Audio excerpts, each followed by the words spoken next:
ત્યારે રાજ્યમાં વરસાદની સ્થિતિને લઈને સૌથી મોટા સમાચાર આપ્યા હવામાન નિષ્ણાત અંબાલાલભાઈ પટેલે, જેમણે અનુમાન વ્યક્ત કર્યું છે કે લો પ્રેશર સર્જાતા વરસાદ વરસશે। 3 સપ્ટેમ્બરથી 11 સપ્ટેમ્બર વચ્ચે વરસાદ વરસવાનું અનુમાન અંબાલાલભાઈએ વ્યક્ત કર્યું। પશ્ચિમ સૌરાષ્ટ્રમાં ભારે વરસાદ વરસી શકે છે। દક્ષિણ ગુજરાતના જિલ્લામાં ભારે વરસાદ પડશે। મહેસાણા બનાસકાંઠામાં પણ વરસાદની શક્યતા છે। કચ્છ પંચમહાલમાં ભારે વરસાદ વરસી શકે છે। અમદાવાદમાં કાલથી એટલે કે મંગળવારથી ભારેથી અતિ ભારે વરસાદની શક્યતા અંબાલાલભાઈએ વ્યક્ત કરી।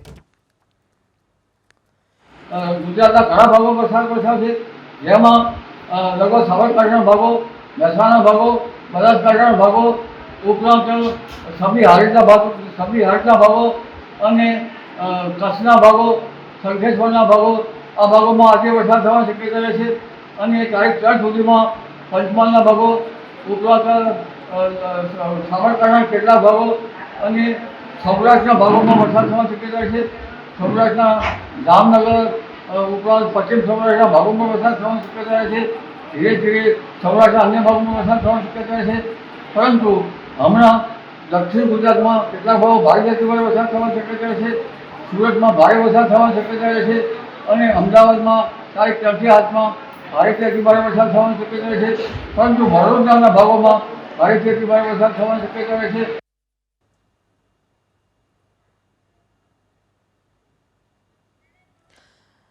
તો રાજ્યમાં વરસાદનું અનુમાન હવામાન વિભાગ તરફથી પણ અને અંબાલાલભાઈ પટેલ તરફથી પણ વ્યક્ત કરવામાં આવ્યું છે। દક્ષિણ ગુજરાતને અડીને આવેલા જે જિલ્લા છે ત્યાં વરસાદ વરસી શકે છે।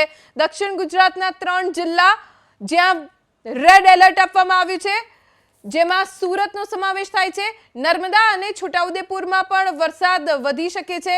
તો એ સાથે જ નવસારી, વલસાડ, ડાંગ, તાપી, દમણ, દાદરા નગર હવેલી, વડોદરા, પંચમહાલ અને દાહોદમાં ઓરેન્જ એલર્ટ છે। ભરૂચમાં પણ ઓરેન્જ એલર્ટ છે। તો આ તરફ અમરેલી, ભાવનગર, અમદાવાદ, આણંદ, ખેડા, મહીસાગર, અરવલ્લી અને સાબરકાંઠામાં યલો એલર્ટ આપવામાં આવ્યું છે। તો બનાસકાંઠા કે જ્યાં પણ ભારેથી અતિભારે વરસાદનું ઓરેન્જ એલર્ટ જાહેર કરવામાં આવ્યું છે। આ તમામ વિસ્તારોમાં 2 દિવસ વરસાદનું જોર વધારે રહેશે તેવી હવામાન વિભાગની આગાહી છે।